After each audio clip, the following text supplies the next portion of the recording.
So hello my dear future bankers, welcome back to my channel. I hope आप सब लोग पढ़ रहे होंगे। अभी सिर्फ एक ही वीक बाकी है, एक वीक से भी कम ही टाइम है। ठीक है, तो हमें अपनी पढ़ाई के ऊपर बहुत ज़्यादा फोकस करना है। जिस चीज़ के लिए हम इतने टाइम से पढ़ रहे हैं, अभी उसका फाइनल टाइम आ चुका है, तो हमें अपना बेस्ट देना है। बाकी सारी चीज़ों का साथ में ध्यान रखते हुए, जैसे कि स्लीपिंग आवर्स, फूड एंड अपनी हेल्थ, है ना। अगर मैं यहाँ पर अपनी बात करूँ तो मैं ट्राई करती थी ध्यान रखने का, बट स्टिल पूरा दिन बैठी रहती थी और मेरी बैक यहाँ शोल्डर में पूरा पेन हो गया था and I actually had to went through physiotherapy. But मैं नहीं चाहती कि आप अपना टाइम उस पर वेस्ट करो, इससे बेटर है पहले से अपना ध्यान रखिए। अभी आज की वीडियो का मैं टॉपिक बता देती हूँ, वैसे आपने थंबनेल में देख लिया होगा। It is about quant. Quant में हमें कैसे अटेम्प्ट करना है अपना सेक्शन। सॉरी, मुझे पहले नहीं पता था कि सेक्शनल कट ऑफ आ गई है आरआरबी पीओ प्रीलिम्स में। I was busy and I am sorry for that. मैंने डिस्क्रिप्शन में मेंशन कर दिया है, लेकिन अभी मैं आपको दोबारा से बता देती हूँ कि अभी आरआरबी पीओ प्रीलिम्स में कंपोजिट टाइमिंग नहीं है, सेक्शनल टाइमिंग आ चुकी है। आई थिंक हमें इसको एज अ गुड न्यूज़ लेना चाहिए, क्योंकि बाकी जो एग्जामिनेशन है हमारे, जैसे कि IBPS पीओ प्रीलिम्स हो गया, SBI पीओ प्रीलिम्स हो गया, उन सब में सेक्शनल कट ऑफ है। और यहाँ पे हर एक एस्पिरेंट थोड़ा सा कंफ्यूज रहता था कि हम कैसे अटेम्प्ट करें, कौन से सेक्शन को कितना टाइम दें। तो अभी आपके लिए ये चीज़ ईजी हो गई है ना, कि एक सिमेट्रिक पैटर्न बन गया है। SBI PO prelims, IBPS prelims and now RRB PO prelims as well. ठीक है, और बाकी यार यहाँ पे अगर मैं एक और चीज़ बताऊँ, गाइडली ने बहुत अच्छी चीज़ लॉन्च करी है, that is free live test rally. ठीक है, आप कितने भी लाइव टेस्ट वहाँ पे अटेम्प्ट करिए, ऑल आर फ्री, और बिल्कुल एग्जाम लेवल पैटर्न उन्होंने लॉन्च किया है। तो यू ऑल कैन ट्राई। ये एक लाइव टेस्ट मैं आपको दिखा रही हूँ, ओपन करके पूरे क्वेश्चंस के थ्रू गो थ्रू करवा रही हूँ। आप चेक करिए, प्लीज अटेम्प्ट करिए, देखिए आप कहाँ पे स्टैंड कर रहे हो। सपोज आप 4 नॉर्मल वाले टेस्ट दे रहे हो, एक लाइव टेस्ट देकर देखो, आपको पता चलेगा कि आप इतने सारे बच्चों के साथ compete कर रहे हो एंड वेयर यू स्टैंड।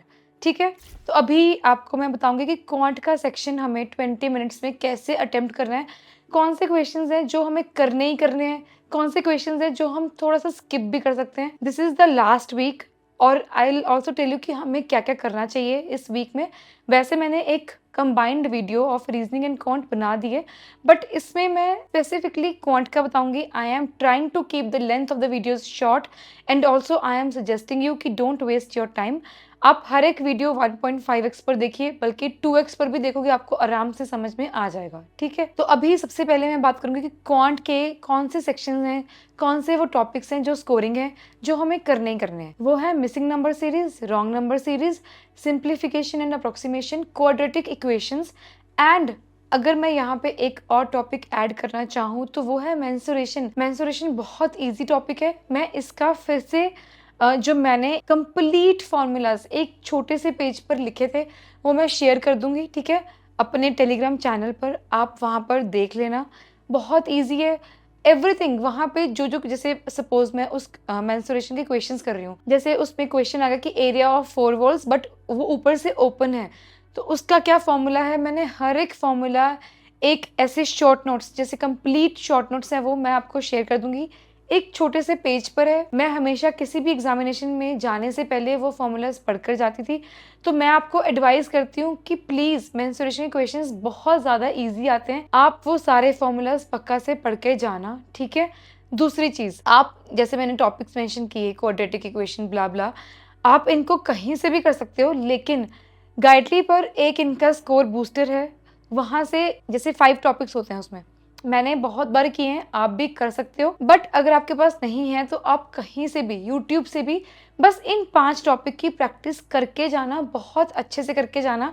कौन से topic? Missing number series, wrong number series, quadratic equations, simplification and approximation. ठीक है, प्लस हमें डेली इन 7 डेज में टेबल्स, क्यूब्स, परसेंटेज, फ्रैक्शन, ये सब करके जाना है, लिख के जाना है, हमारे याद होने चाहिए ये सारी चीजें। ठीक है, उसके बाद अगर मैं अरिथमेटिक के इजी क्वेश्चंस की, इजी टॉपिक्स की बात करूँ जो मुझे इजी लगते थे, वो ये हैं। एक तो लेंथ ऑफ द ट्रेन्स, इसका क्वेश्चन पक्का आता है। हमें ऐसे वाले क्वेश्चंस की प्रैक्टिस बहुत अच्छे से होनी चाहिए कि length of the train 1 is this, platform is this, length of the train 2 कितनी होगी, या फिर वो कितने टाइम में पहुंचेगा, या फिर उसकी स्पीड कितनी है। ठीक है, ये क्वेश्चंस की थॉरोली प्रैक्टिस करके जाना।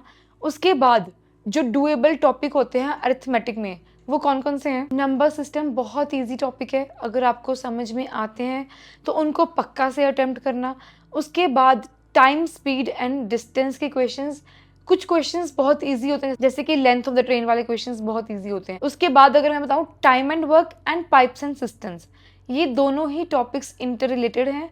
इसके कुछ क्वेश्चंस ना बहुत इजी होते हैं कि इन्होंने M1 है, M2 है, Day 1 है, Day 2 है, इन्होंने कितने टाइम में वर्क किया होगा। बहुत इजी क्वेश्चंस होते हैं, बट आपको इन क्वेश्चंस की प्रैक्टिस करके जाना है। एग्जामिनेशन में ऐसे क्वेश्चंस आते हैं, ठीक है। उसके बाद बोट्स एंड स्ट्रीम्स, बहुत इजी, बहुत ज़्यादा इजी क्वेश्चंस होते हैं। और RRB PO प्रीलिम्स का लेवल तो और भी आसान होता है, हमें ये वाले क्वेश्चंस किसी भी हालत में छोड़ने नहीं है, ठीक है। उसके बाद पार्टनरशिप बहुत आसान टॉपिक है, कुछ भी नहीं करना। अगर आपके कॉन्सेप्ट्स क्लियर है, आप आराम से कर लोगे। लेकिन मैं आपको एडवाइस करूंगी, जो मैं अभी टॉपिक्स बता रही हूँ ना, इनके क्वेश्चंस आप अभी प्रैक्टिस करके जाना ही जाना। आई स्वेयर, इनके बहुत ईजी क्वेश्चंस आते हैं, ठीक है। उसके बाद आप गाइडली से भी कर सकते हो या फिर यूट्यूब से भी कर सकते हो, कहीं से भी करो। लेकिन DIs की प्रैक्टिस बहुत इंपॉर्टेंट है, बहुत इजी लेवल DIs आते हैं।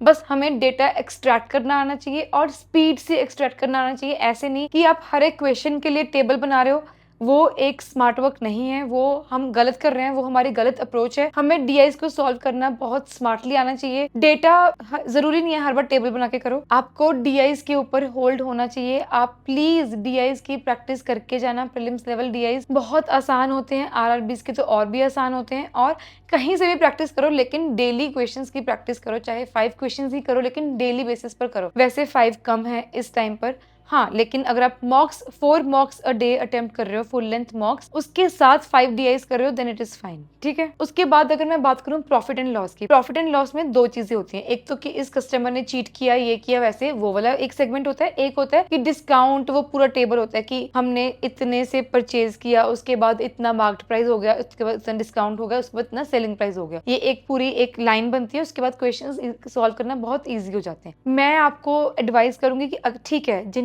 जिन एस्पिरेंट्स का ये फर्स्ट सेगमेंट स्ट्रॉन्ग है, जो है चीटिंग वाला, वो आप कर सकते हो क्वेश्चन अटेम्प्ट। बट जो सेकंड सेगमेंट है, डिस्काउंट वाला, प्रॉफिट एंड लॉस वाला, वो आप 100% अटेम्प्ट करना, आराम से हो जाएंगे। लेकिन उसकी अभी प्रैक्टिस करके जाना है। एजेस वाले क्वेश्चंस आसान होते हैं, लेकिन कई बार थोड़े से ट्रिकी आ जाते हैं। आपको इतनी समझ अभी तक हो जानी चाहिए कि क्वेश्चन पढ़ते ही आपको पता चल जाएगा कि ये थोड़ा सा ट्रिकी है, इसको मैं नहीं करूंगा। उसके बाद mixture and alligation easy topic है, but at the same time थोड़ा सा ट्रिकी होता है। तो अगर आपको होल्ड है तभी आपको अटेम्प्ट करना है। उसके बाद SICI के क्वेश्चंस, वैसे इसका कॉन्सेप्ट बहुत आसान है, कई बार थोड़े से कैलकुलेटिव आ जाते हैं, इसलिए हम वहां पे फंस जाते हैं। तो आपको क्वेश्चन पढ़ के देखना है, लगता है आसान है, हो जाएगा। SI वाले तो और भी आसान होते हैं। CI वाले कई बार फॉर्मूला बेस्ड होते हैं, तो कई बार ऑप्शन से देख के आंसर पता चल जाता है, तो आप अटेम्प्ट कर सकते हो। उसके बाद जो टॉपिक मैं नहीं कर पाती थी कभी भी, वो था एवरेजेस। मुझे समझ में नहीं आता था, मैंने बहुत ट्राई किया, बट अगर आपको समझ में आता है तो आप करके जाना, वहां पे क्वेश्चन करना अटेम्प्ट इसका। उसके बाद इन 7 डेज में हमें ये सारे टॉपिक्स की प्रैक्टिस करनी है। जो आपके टॉपिक स्ट्रॉन्ग है वो करने हैं, जैसे ये मैंने लास्ट में बताया, प्रॉफिट एंड लॉस के first segment, that is cheating वाला। उसके बाद मिक्सचर एंड एलिगेशन, एजेस, ये सारे कई बार ट्रिकी क्वेश्चंस आ जाते हैं, तो वो हमें देखना कि हम अटेम्प्ट कर सकते हैं या नहीं कर सकते। उसके बाद percentages and ratio and proportion के क्वेश्चन तो हर हालत में करने हैं। हाँ, कई बार परसेंटेज के क्वेश्चन, वैसे RRB PO प्रीलिम्स में तो ऐसे टफ क्वेश्चंस नहीं आएंगे। हाँ, बाकी के प्रीलिम्स में ऐसे टफ क्वेश्चंस आ जाते हैं, तो उनको परसेंटेजेस के टफ क्वेश्चंस आ जाते हैं, उनको हमें स्किप करना है। लेकिन RRB PO में मुझे नहीं लगता टफ क्वेश्चंस आएंगे। और बाकी यार हमें ना मतलब स्पीड से क्वेश्चंस करने हैं, स्कोरिंग पोर्शन करना है। जो आपका स्कोरिंग पोर्शन है, ये सारा मैंने अपने हिसाब से बताया, और मुझे लगता है कि ये मोस्टली जनरलाइज्ड ही होता है। क्वांट का ना हर एक एस्पिरेंट का मोस्टली वीक ही होता है क्वांट, है ना। उसके बाद जो मैंने टॉपिक्स मेंशन किए वही टॉपिक्स स्ट्रॉन्ग होते हैं। जो मैंने टॉपिक्स मेंशन किए कि ये मेरे वीक थे, वही बाकी एस्पिरेंट्स के भी वीक होते थे जब मैं प्रिपरेशन कर रही थी, ठीक है। तो बाकी it is up to you कि आपको कौन से क्वेश्चंस करने हैं। मैं ऐसे क्वेश्चंस अटेम्प्ट करती थी। बाकी मैं अपने टेलीग्राम चैनल पर क्वाड्रेटिक इक्वेशन के जो पेयर्स हैं, पेयर्स बहुत इंपॉर्टेंट है, याद करके जाना, बहुत अच्छे से उनकी प्रैक्टिस करके जाना। क्वाड्रेटिक इक्वेशन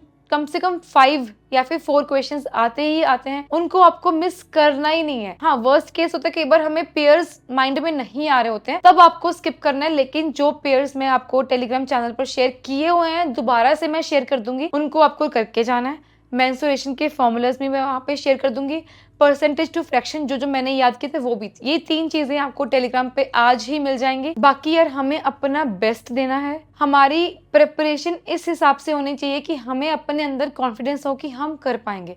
बाकी जैसे कि लोग बोलते कि मैनिफेस्टेशंस करिए, ये करिए, यार वो सब भी तभी काम आता है जब हम अपना 100% दे रहे होते हैं और जब हम लिख रहे होते हैं ना कि I will clear this examination, वो बैक ऑफ द माइंड आपको पता होना चाहिए कि यार मैं इस चीज के लिए मेहनत करने के लिए तैयार हूँ और मैं मेहनत करूंगा और मैंने मेहनत करी है, तभी मैनिफेस्टेशंस सच होती हैं। और बाकी यार पढ़ते रहिए, मैं आपको जितनी हेल्प कर पाऊंगी उतनी करूंगी। All the very best to all of you. See you in the next video very very soon.